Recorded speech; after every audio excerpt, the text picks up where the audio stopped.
These are the 6 traits. These are specifically adapted to the workplace. And we found that different personality traits have different relationship with success in remote working. One of the reasons personality is a really good predictor of potential is because we've got these kind of clear set of factors that we know are fairly stable from early adulthood.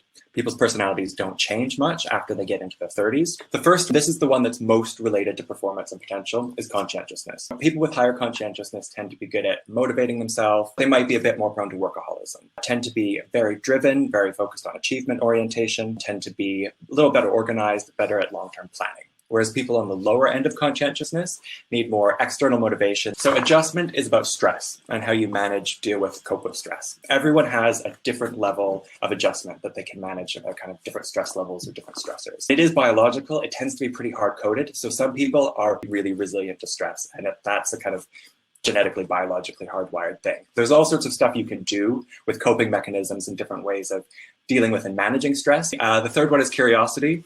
So this is approach to new information, novelty, difference, new techniques, new methods. I'm guessing a lot of people at this session are going to have relatively high curiosity, like new ideas, like new innovation, like different things.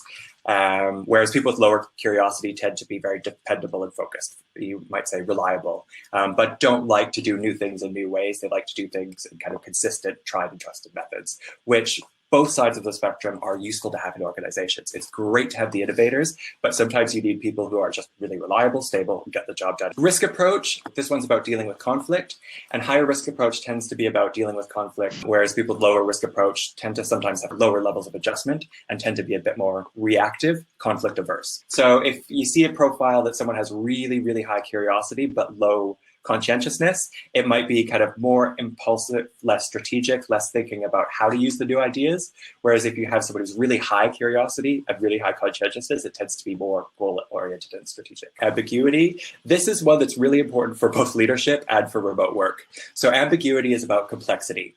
Can you manage a whole bunch of different schedules, competing demands, complex, uncertain environments, and do you enjoy it? Do you like it? Do you thrive in it? Or do you prefer really clear structure? Competitiveness is an interesting one because if you look at your reports on this, the optimal range for competitiveness is right in the middle.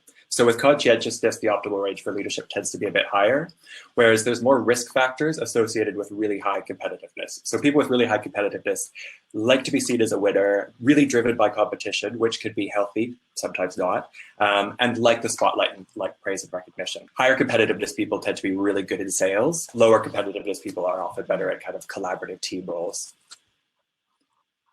A lot of remote workers to score lower on competitiveness because it is a more collaborative, and it's not necessarily wanting to be in the office or needing to be kind of in the spotlight all the time. And it may be learned too, because depending on your environment, it probably affects what level of competitiveness you're looking for.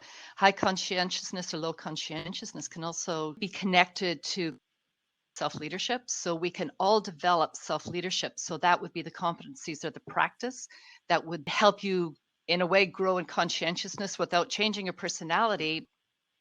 We're reminded that change starts with leadership. The world has changed and it can't go back to the way things have always been. So as leaders, we need to change and adapt not only to a new working environment, but we need to adapt and change our approach to leadership to match those of the people that we are leading. It can't be overrated.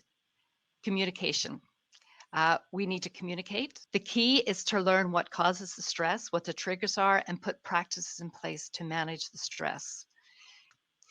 In our research into competencies for remote work success, it was learned that self-management or self-leadership is important. The importance of feedback simply cannot be overstated. According to our research, feedback is key when supporting workers. When trust is present, these conversations give both team members and team leads the ability to identify if mental health supports may be needed. So knowing their personality, understanding how those different traits impact how they'll work, how they learn, how they plan, how they organize their day, and then tailoring performance feedback regularly to that is so important in improving well-being, because you want to give people the tools they need to be successful.